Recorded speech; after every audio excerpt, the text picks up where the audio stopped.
contribution. And thanks Katerina and Vasilis for having me here. They also allocated me with the most important time slot, being the comic relief. So I hope that you'll enjoy the next 20 minutes or so. My first insight would be to these great participants. If Marcos, my new friend, would be discouraged by the... Sorry? Okay, but if Marcos, my new friend, would be discouraged by the number of times he got no as an answer, I guess that more than 300 people wouldn't be working for Upstream. So I encourage you to keep on going. You're doing an awesome work, despite whatever these notable judges or new friends will tell you. Keep on and best of luck. Chapeau for them. So, start with a short movie. We need some volume. I'm tearing up this rubber, it's hard from all the weight. So many different faces, but everyone's the same. I've got a feeling that something needs to change. So give me a feeling. Start smiling and see what it might bring. Let go and free your mind of everything. Oh, everything. Start smiling and see what it might bring. Let go and free your mind of everything. Hey, give me a smile. So my talk is not sponsored by Coca-Cola. It's a great advice to smile, but I wanted to show that.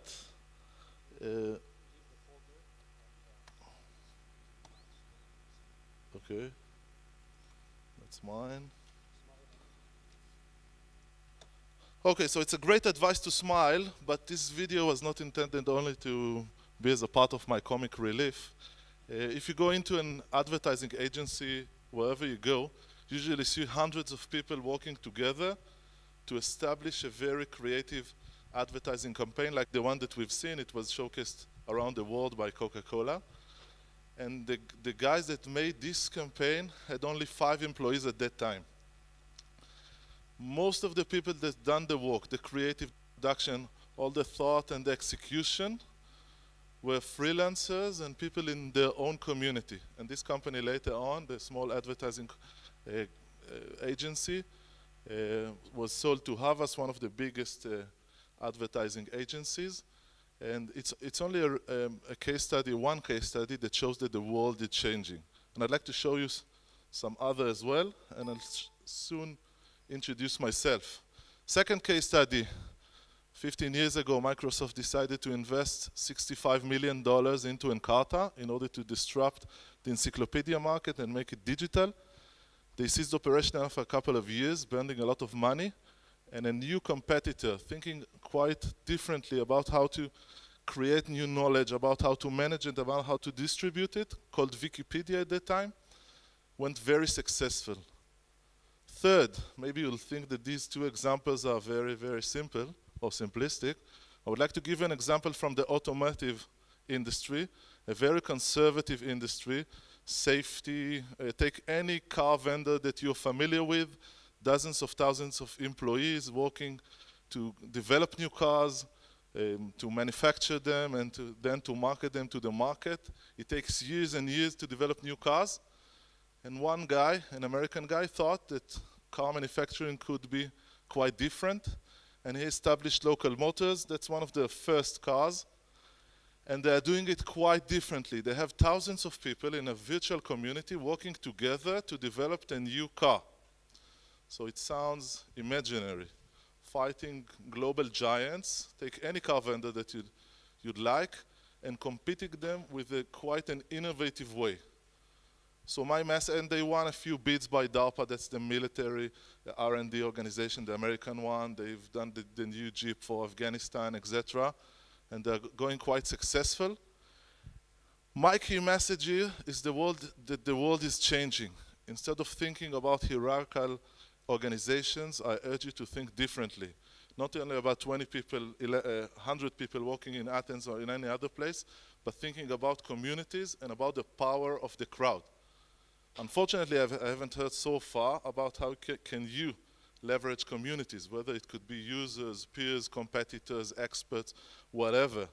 But I do feel that nowadays organizations should think differently about how they operate, not only about how they innovate, but also how they manufacture, how they give service, how do they market and sell their products.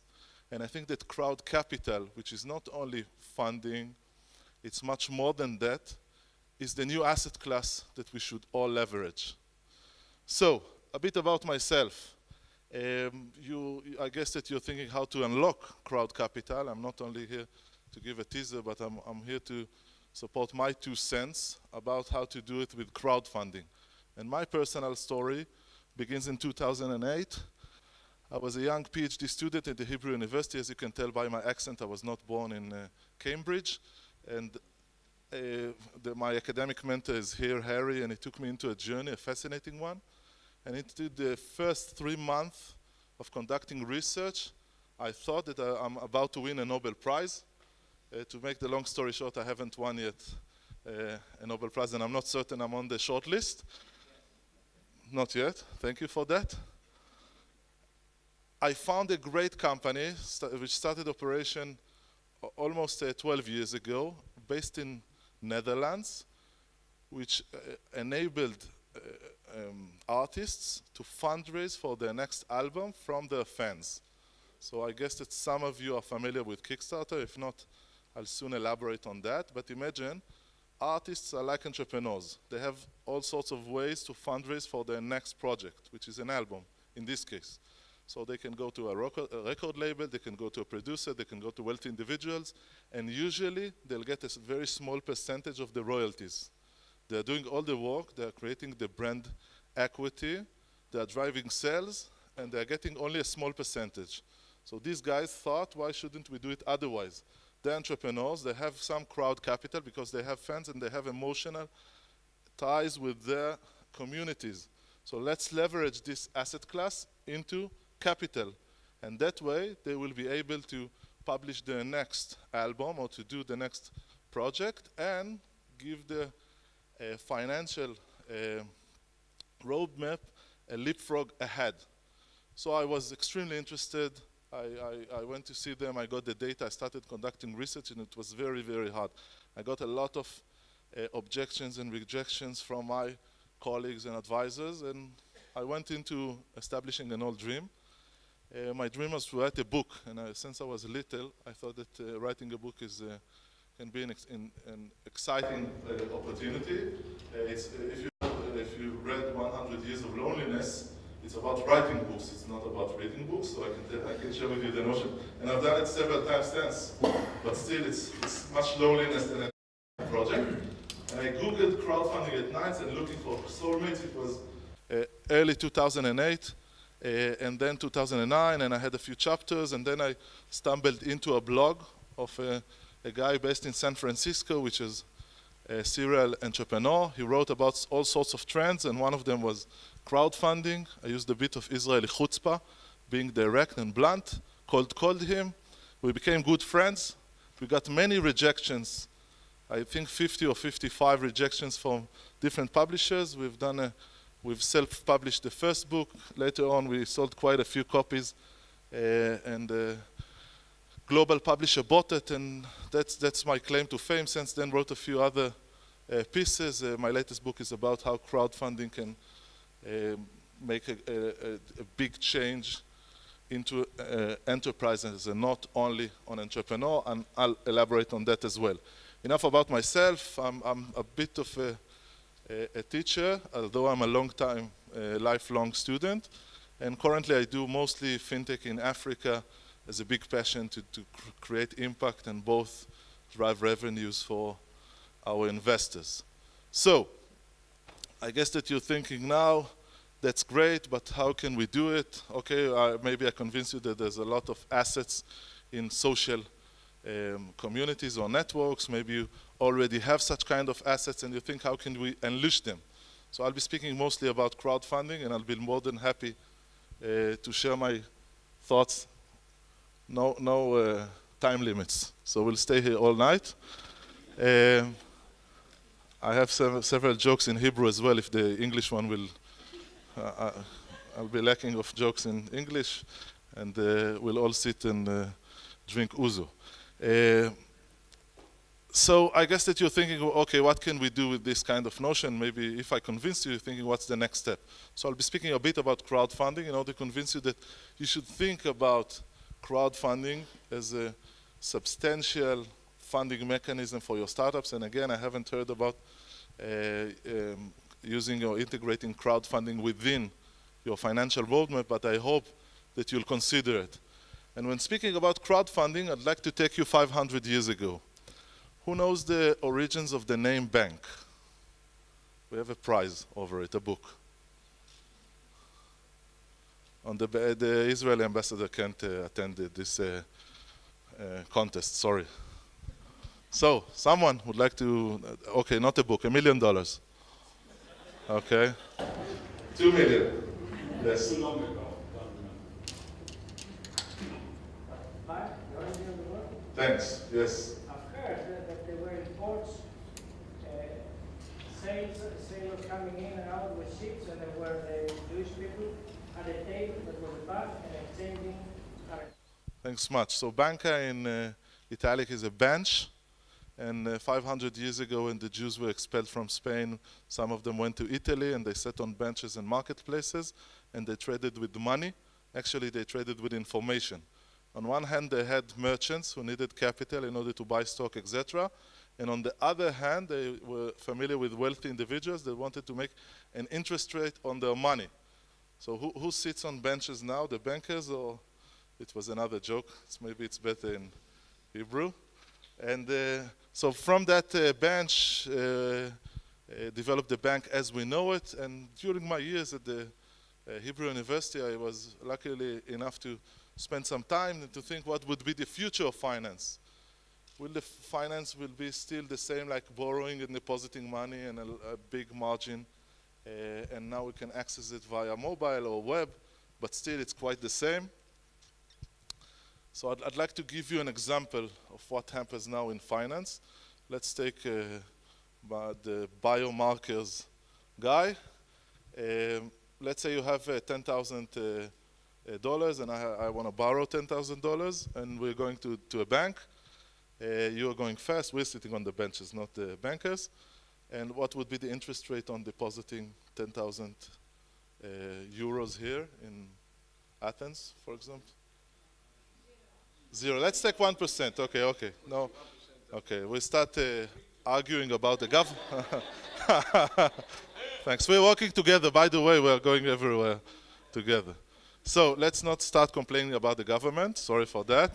It was just a simple question. So 10,000 euros, you're getting 100 euro each year because you're getting 1%. I'm taking, so which bank? Okay. We're selling loans as well, so afterward we'll meet at the cafeteria.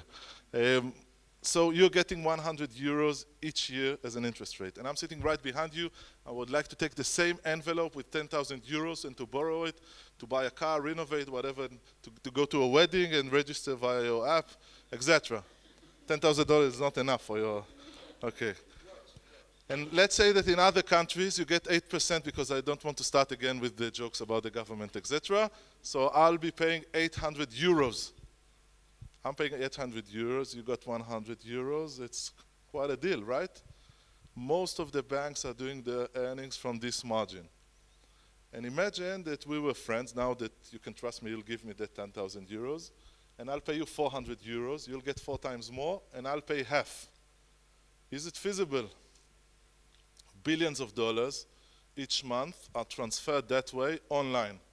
And I think that's one of the main disruptions of the banking world today, where people, total strangers, are able to borrow and lend money from each other. When I have a joke in Hebrew, what's the most sensitive part of the body?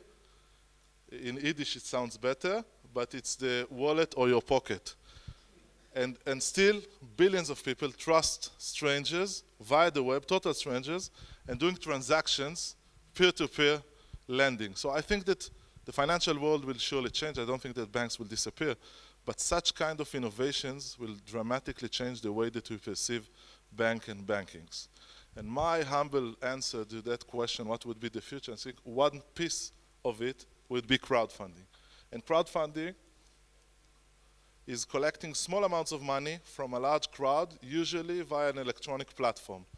So instead of taking money, like the example from the artist that went to one wealthy individual, now we can take money from 5,000, we can collect money from 5,000 fans. And it happens each second around the globe. And when I started, I got lots of jokes. And I read a sentence by Gandhi who said, first they are ignoring you, then they are laughing you, then they are objecting you, then they are embracing you. And I think that during these 8 years or so, well, I'm quite active in the crowdfunding field. I've listened to all of them, and now banks are starting to adopt such kind of a thinking and executing on crowdfunding on all sorts of domains, even in Greece.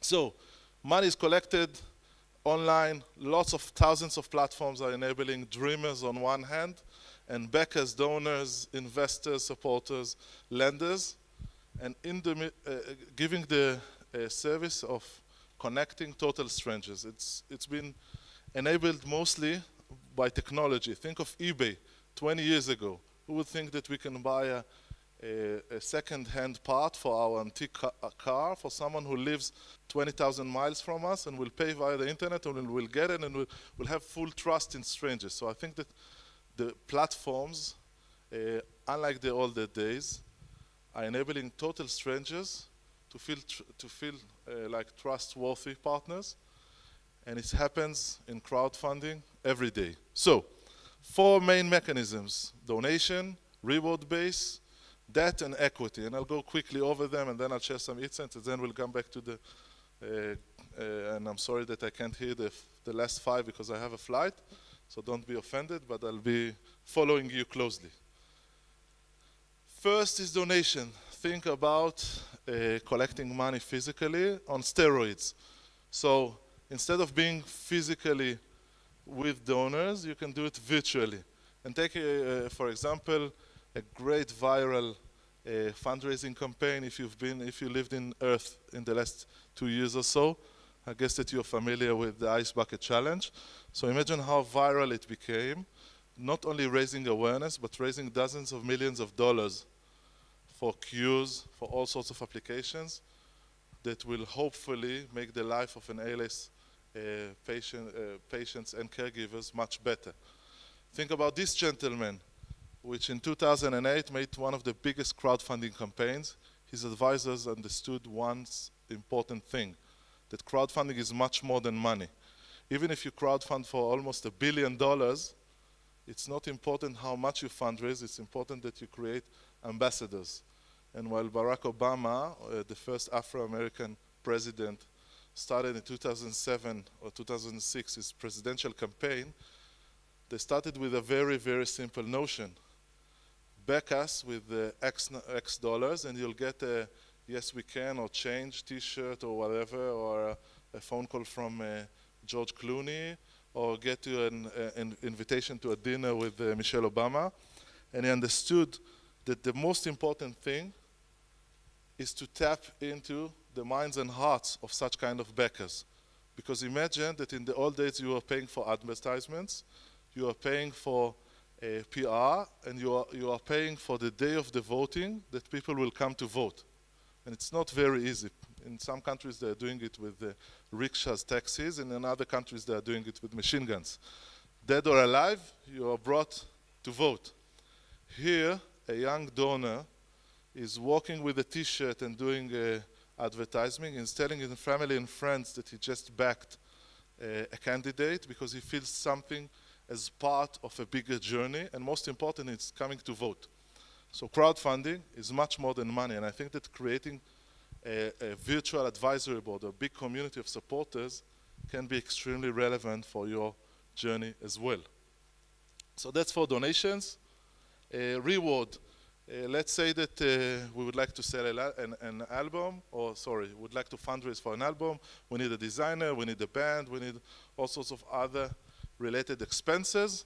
Nowadays, we can go online, have 2 singles, 2 songs, and ask for our fans and for our community to support us. So for $1, they will get a thank you note. For $10, they will get a digital copy of the album. For $20, they will get a physical copy. For $50, they will get a signed copy, etc. And for $10,000, they will sing it with us. And you're giving perks that are more, not only physical, but also emotional. And that way, Kickstarter, for example, an American-based, reward-based crowdfunding platform, was able to mobilize $2.5 billion in 6 years, from almost 12 million backers to 100,000 entrepreneurs. Very simple, to the point, and currently there are hundreds of such platforms for all relevant niches. So that's reward-based crowdfunding. It's you set a goal, you usually have a 2 minutes video, you elaborate about your team, about what can it do for the world, why is it good to support now and not later, a sense of urgency, and why it will do wonders for the potential backer. And there are lots of success stories. You are not diluted, you are gaining traction, you're building a community, you're doing much more than only fundraising. But these are the very basic elements of crowdfunding, although they are very popular. The more advanced ones are, for example, the debt-based mechanism, which I'm a great supporter of, and I was instrumental in establishing a few platforms around the globe. And in that, it's just an example of the 2 of us doing business together online. And instead of asking the loan from my new friend, I just asked it from 100 people. And each of you gave me 100 euros. And you'll get your money back. And you can set a portfolio of $1,000, $5,000, $100,000 or euros that you can get loans to consumers. And if it works for consumers, it's a multi-billion-dollar market. It can go for any other asset class. It can go for businesses, renewable energy, real estate, mezzanine funding, for example, is very popular in the US. So there are many crowdfunding platforms that are doing debt-based deals. They are doing the underwriting, they are doing the distribution, and they are giving access to new sources of finance to lots of entrepreneurs and developers across the globe. And on the other hand, they are giving access to a new asset class, because as a retail investor, as a micro angel, you have no access to a mezzanine loan to a developer that builds a tower here or in anywhere else. I haven't seen many towers here, so it's not a good example. And this innovative method has been quite successful. In China, it's a $25 billion market nowadays, and it's expected to grow 10x in the next couple of years. It's growing in an enormous space. I'm fully aware of the local regulation here in Greek, and unfortunately it can't be done yet, but hopefully you will follow others and legalize it as well. So that's for debt-based crowdfunding. Lending Club is one of the biggest, maybe you've heard about it. They've done an IPO in 2014, $10 billion, the biggest IPO in NASDAQ in 2014, and they got into some trouble recently. Funding Circle is a well-known British platform for businesses, and it goes for real estate and go for any other asset class that you can imagine. It's probably, you'll find a platform for that. And last but not least, many countries, up till the recent years, prohibited small companies from fundraising from the public. In order to go and fundraise from the public and approach a large crowd, you needed to prepare a prospectus and do an initial public offering so that you wouldn't conduct fraud on many investors. Luckily, the gentleman that we've met a few slides ago signed in the Jobs Act, Jumpstart Our Business, something with S, and legalized it in the US. And 3 months ago, approximately 2.5 months ago, the SEC, the security agency, approve it, and now it's legal to fundraise for a public company under several limitations from a big crowd. So you can be an investor in one of these companies, potentially, starting from a 100 euros. And it's a new asset class for retail investors. Today I had a meeting with one of the first equity-based platforms.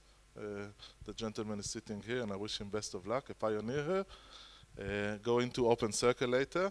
Hopefully you'll invest and support the crowdfunding movement. And I hope that there will be others. Sorry for saying that, but I hope it will be others, and there will be a competition for such kind of bright entrepreneurs and a new way for them to fundraise.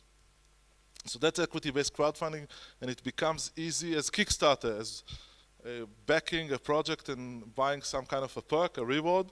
So you can buy a share and get an upside in this company.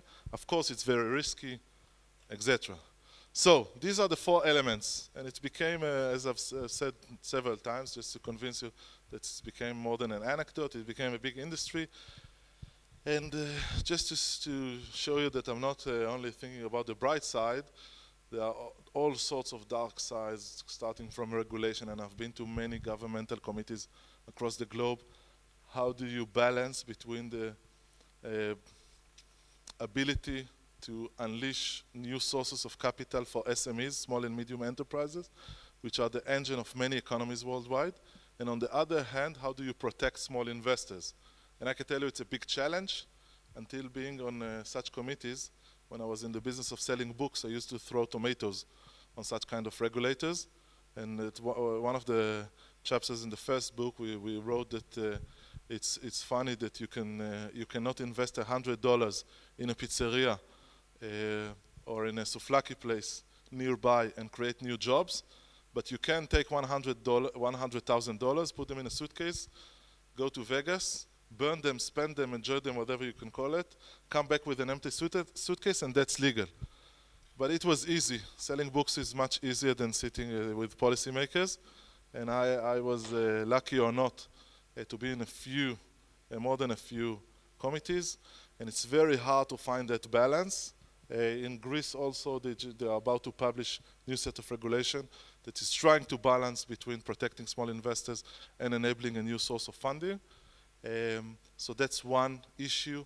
Educating entrepreneurs and educating investors is another issue in order to spread the word. Fraud is a major issue. How do we control for fraud, etc. So it's not only the bright side, but still, I feel that there's a new world of finance. So, my personal feeling is that it's the new like.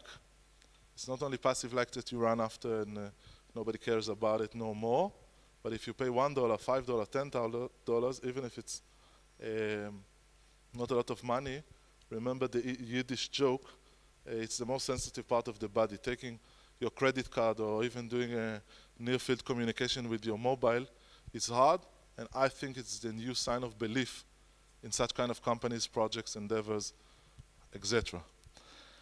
As I've said, it's much more than money, and as I've said, it's much more impacting, the impact is about entrepreneurs, but recently organizations are starting to adopt it.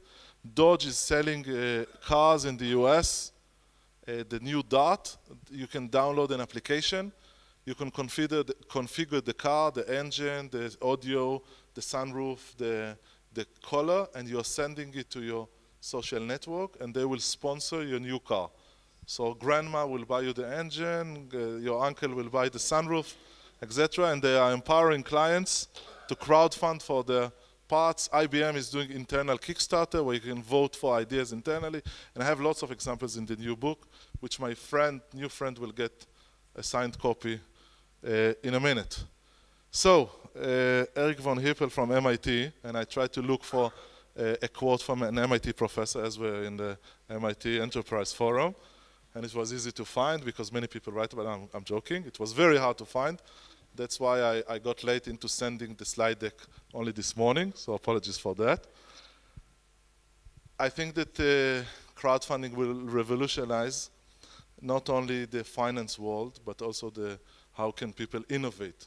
And my personal bias toward crowdfunding is currently a lady from Bangladesh with her feature phone, not a smartphone, can luckily fundraise $1,000 for her tiny business to get out of poverty. So democratizing innovation is a very important part of crowdfunding, and I hope it will get bigger and bigger. And I think also it's one of the biggest paradigm shifts in innovation. I urge you to unleash your crowd power, whether it's capital, innovation, ability to execute, spreading the word, getting feedback from your community, building communities, as I think it's an asset class that you should think of, leverage, and work with. And I warmly recommend you to think about other pillars as crowdsourcing, co-creation, open innovation, read about them. I'd be more than happy to provide more data on them. The slide deck is open to use. You can get the PowerPoint version, copy it, use it, whatever needed. And I hope that it would be instrumental for you. And that's my email. If you need something, I'm your new friend. I warmly thank the organizers for this lovely and inspiring event. And I from the bottom of my heart, wish you all of best of luck, not only in this contest, but more importantly, on later on challenges. Thank you so much, and kalispera.